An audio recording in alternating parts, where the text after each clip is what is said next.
Assalamualaikum warahmatullahi wabarakatuh.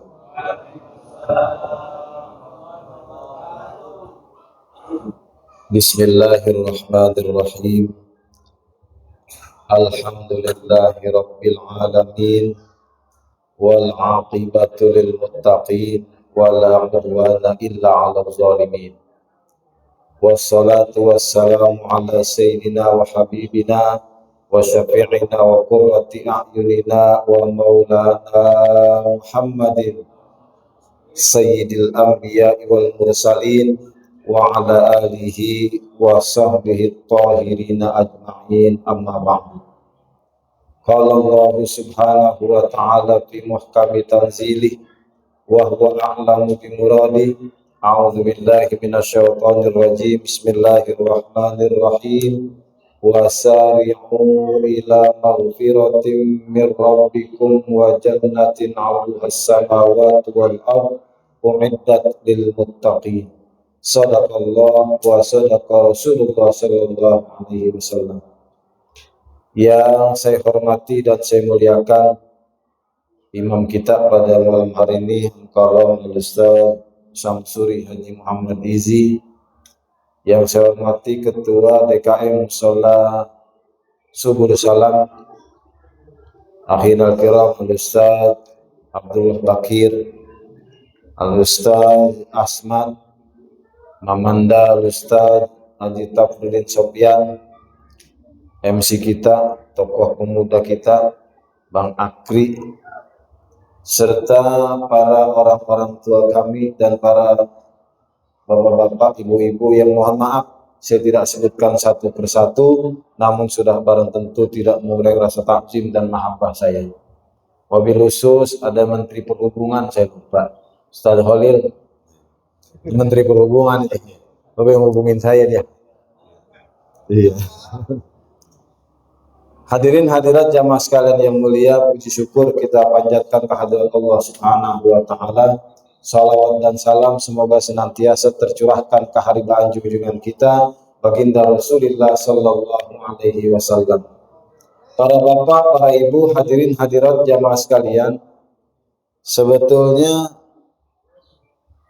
ceramah habis tarawih itu termasuk ceramah yang kurang tapi diopenin, kurang tapi didengerin. Kenapa? Udah pada capek, udah pada lelah, udah pada ngantuk. Kata ibu-ibu belakang, pakai ceramah lagi. Kata ibu-ibu ya, iya. Jadi ya begitulah nasibnya. Emang kan di bulan Ramadan begitu Bapak Saudara. Ibadah kita ini di bulan Ramadan luar biasa. Luar biasa. Itu coba kita bayangin, siangnya kita lapar, kita haus, capek, lelah, letih. Apalagi tadi panasnya luar biasa. Tadi panasnya. Kemudian malam kita tambah sholat sunnah tarawih sampai 20 rakaat.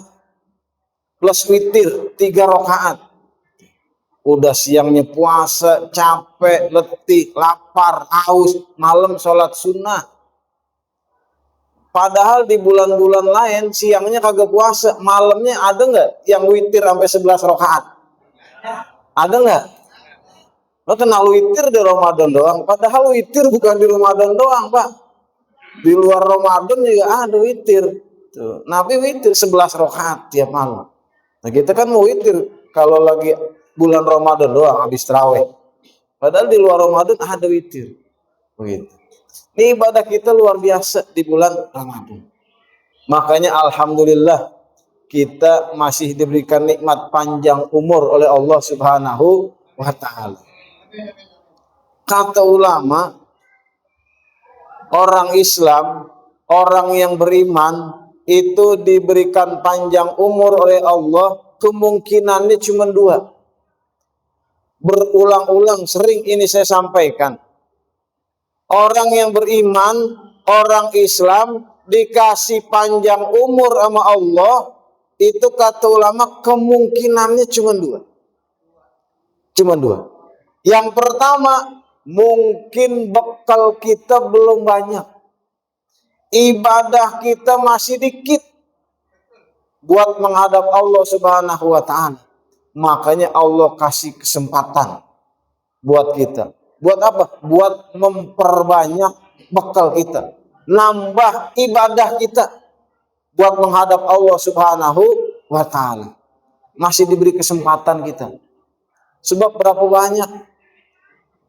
banyak mungkin keluarga kita, saudara kita, tetangga kita yang tahun kemarin Ramadan puasa masih sama-sama kita, bahkan mungkin lebaran halal bihalal masih kumpul sama kita. Ternyata tahun ini mereka sudah dipanggil oleh Allah Subhanahu wa Ta'ala, dan kita masih diberikan kesempatan oleh Allah Subhanahu wa Ta'ala. Oleh karena itu, mari kita manfaatkan sebaik-baiknya kesempatan yang Allah Subhanahu wa Ta'ala berikan ini. Jadi berapa tuh usia yang orang dianggap dipanjangkan umurnya? Kan kata ulama, orang yang dipanjangkan umurnya itu kemungkinan dua. Yang pertama karena ibadahnya masih sedikit, bekalnya masih kurang. Berapa tuh umur orang dipanjangin umur sama Allah? Kata ulama, orang yang dipanjangin umurnya yang sudah mencapai usia 40 tahun. Ini kita kalau udah sampai 40 tahun berarti umur kita udah panjang. Udah 40 tahun. Orang kalau 40 tahun kalau masih kagak mau bener juga susah dah. Ini yang hadir ada nggak yang udah 40 tahun nih? Ada yang udah 40 tahun nggak? Oh, belum ada. Kelihatan dari tampangnya, kelihatan sih ya. 40 tahun. Minal mu'ammarin. Tuh dalam agama kan orang yang dipanjangin umurnya namanya minal mu'ammarin. Tuh, ada kori kita namanya Kiai Haji Muammar. Tuh, orang yang dipanjangin umur itu muammar. Saya muammar tuh bukan dipanjangin umurnya doang, napasnya juga panjang banget tuh muammar. Ada di depan dipanjangin rambutnya noh. Panjangin rambutnya muammar juga namanya. Dipanjangin, pun rambutnya dipanjangin. Mudah-mudahan panjang umur juga. Itu yang pertama kata ulama. Yang kedua, kemungkinan kita diberikan panjang umur oleh Allah karena dosa kita masih banyak. Dosa kita masih banyak.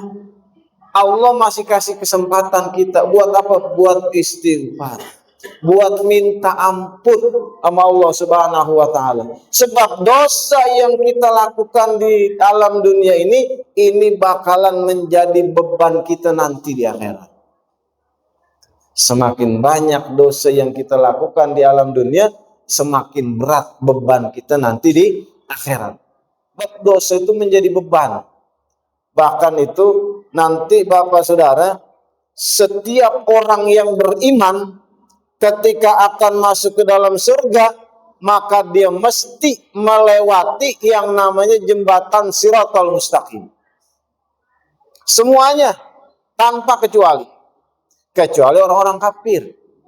Kalau orang kafir itu enggak melewati jembatan Shiratal Mustaqim, enggak. Mereka langsung dicemplungin. Yang berjembat di atas jembatan Shiratal Mustaqim orang-orang yang beriman. Nanti macam-macam tuh orang yang berjembat di atas jembatan Shiratal Mustaqim, macam-macam. Ada yang baru selangkah jatuh, ada. Ada yang udah di pertengahan jalan jatuh, ada. Ada yang udah tinggal selangkah lagi masuk surga, jatuh juga. Ada juga. Dan ketika kita berjembat di atas jembatan Shiratal Mustaqim, itu dosa-dosa kita ditimpakan di punggung kita, menjadi beban kita. Nah, oleh karena itu, ini Allah kasih kita kesempatan. Allah kasih kesempatan. Buat apa? Buat banyak-banyak kita istighfar, minta ampun sama Allah, supaya dosa-dosa kita kesemuanya diampuni oleh Allah Subhanahu wa Ta'ala. Apalagi ini di bulan suci Ramadan. Ini waktunya benar. Sebab bulan Ramadan itu di dalam sebuah hadis kan Nabi bilang ada 3 bagian. Syahrul Ramadan, syahrun awwaluhur rahmah, wa awsatuhu maghfirah wa akhiruhu itqum minan nar. Bulan Ramadan itu 10 malam pertama, 10 hari pertama penuh dengan rahmat kasih sayang Allah. Ini kalau bicara rahmat kasih sayang Allah, semua dapat. Semua dapat.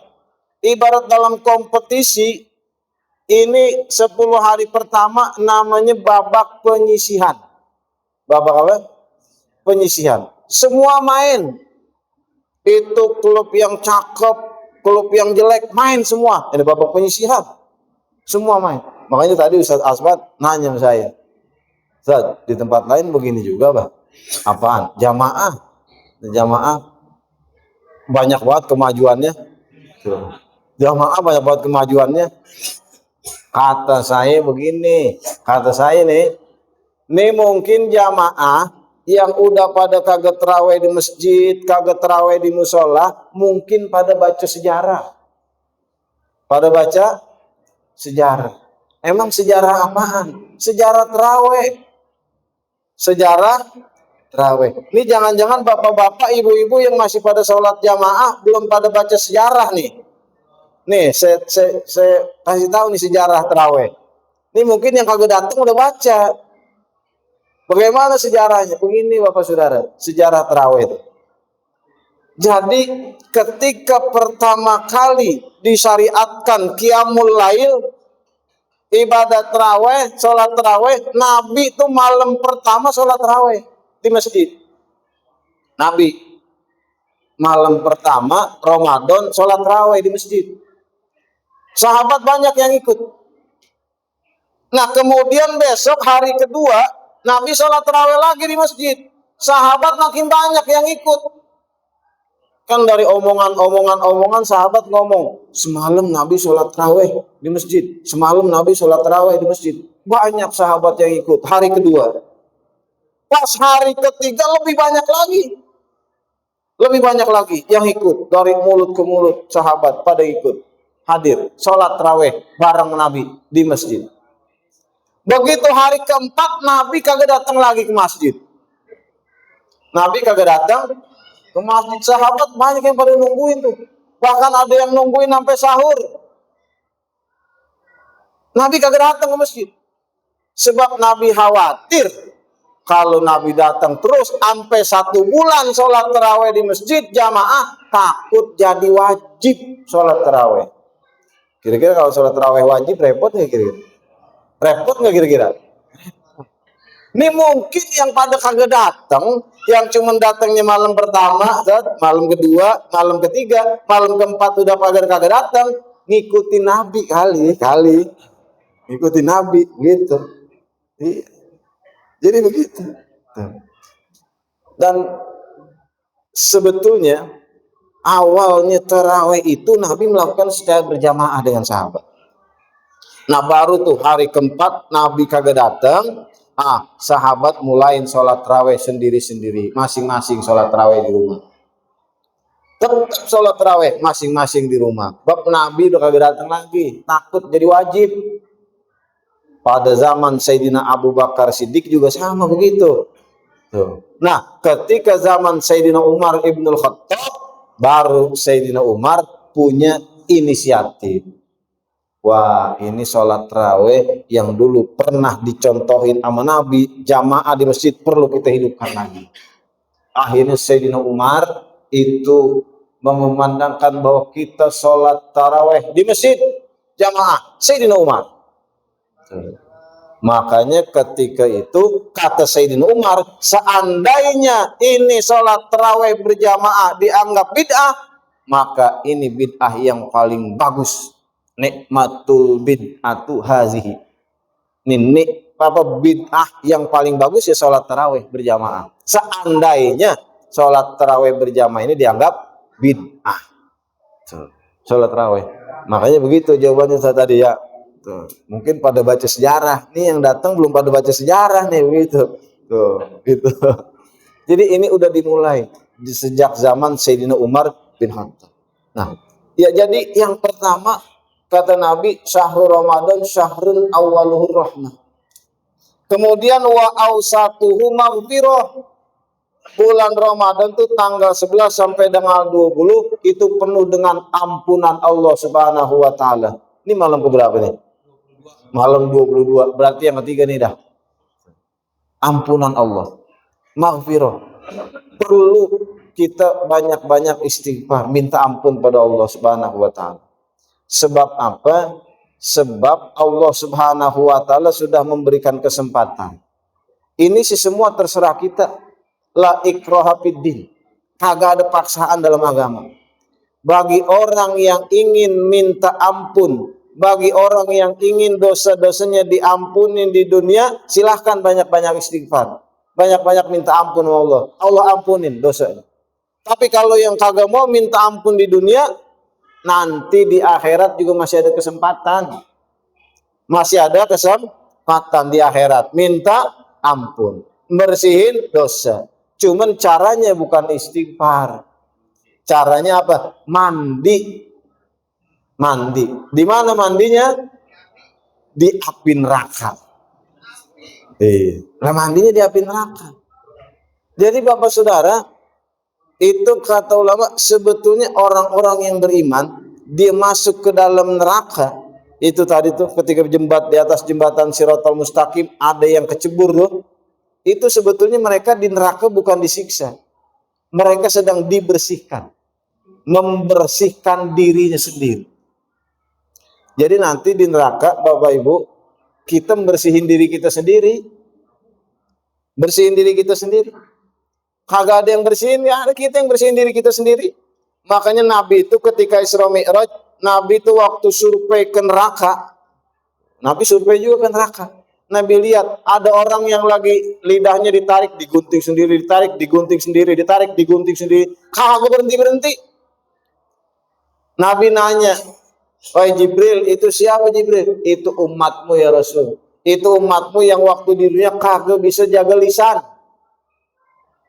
Yang waktu di dunia kagak bisa jaga lisan. Nanti lisannya dibersihin tuh. Karena lisannya penuh dosa, lisannya dibersihin di sana. Bagaimana cara bersihinnya? Begitu. Tarik, potong sendiri. Tarik, potong sendiri. Semuanya bersihin dirinya sendiri.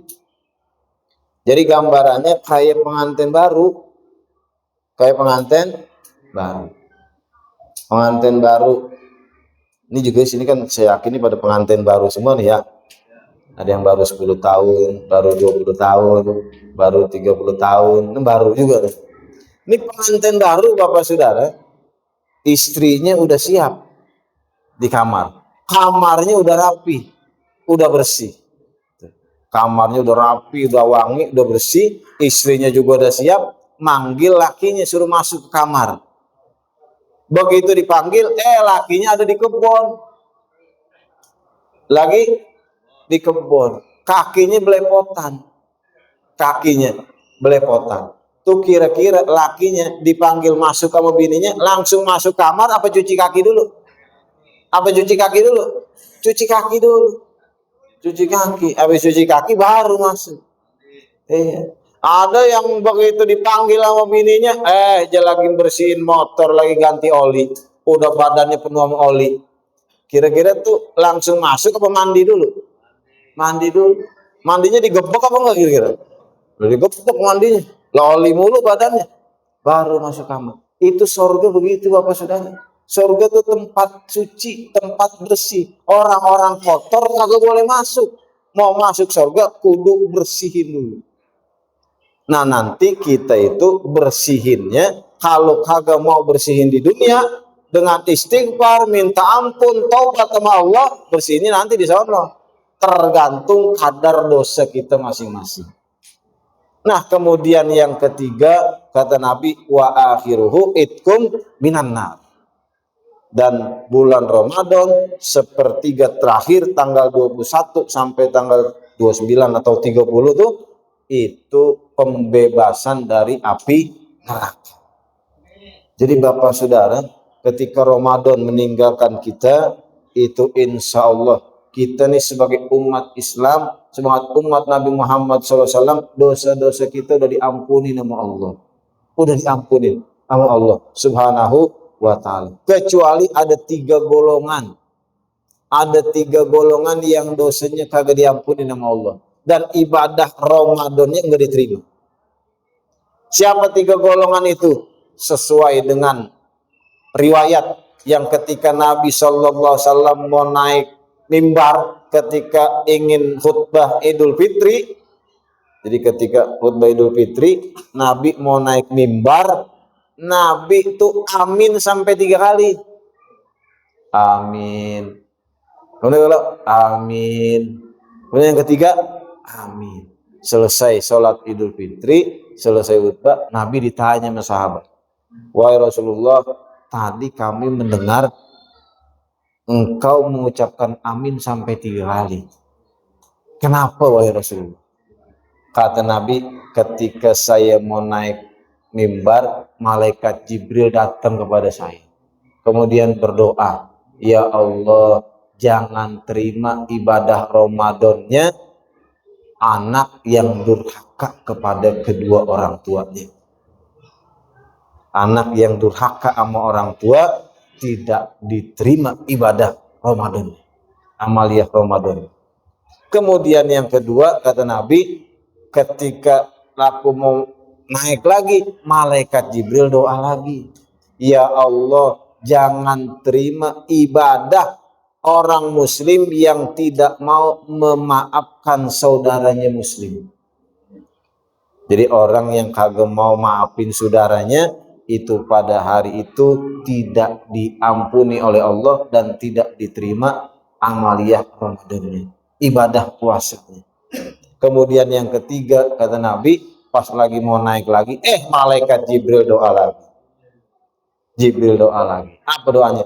Ya Allah, jangan terima ibadah Ramadannya seorang istri yang durhaka sama suaminya. Jangan terima ibadah Ramadannya istri yang durhaka kepada suami. Amin. Nabi aminkan. 3 golongan yang tidak diterima amaliyah Ramadannya dan tidak diampuni dosa-dosanya oleh Allah Subhanahu wa Ta'ala. Mudah-mudahan kita tidak termasuk daripada 3 golongan tersebut. Amin. Amin ya rabbal alamin. Nah, para bapak, para jamaah sekalian, saya kira mungkin ini yang dapat saya sampaikan pada kesempatan malam hari ini. Mudah-mudahan ada manfaatnya. Manakala ada kehilapan dan kekurangan, saya mohon dibukakan pintu maaf yang seluas-luasnya. Mudah-mudahan Allah Subhanahu wa Ta'ala panjangkan umur kita dalam keadaan taat kepada Allah Subhanahu wa Ta'ala, dan kita dapat melaksanakan amaliyah Ramadan kita dengan sebaik-baiknya, dan seluruh amaliyah Ramadan kita, baik itu puasanya, qiyamul lailnya, tadarus Al-Qur'annya, sedekahnya dan sebagainya, mudah-mudahan kesemuanya diterima oleh Allah Subhanahu wa Ta'ala, dan pada hari raya Idul Fitri kita benar-benar kembali kepada fitrah kita, yakni tidak memiliki dosa sedikit pun. Amin. Amin ya rabbal alamin.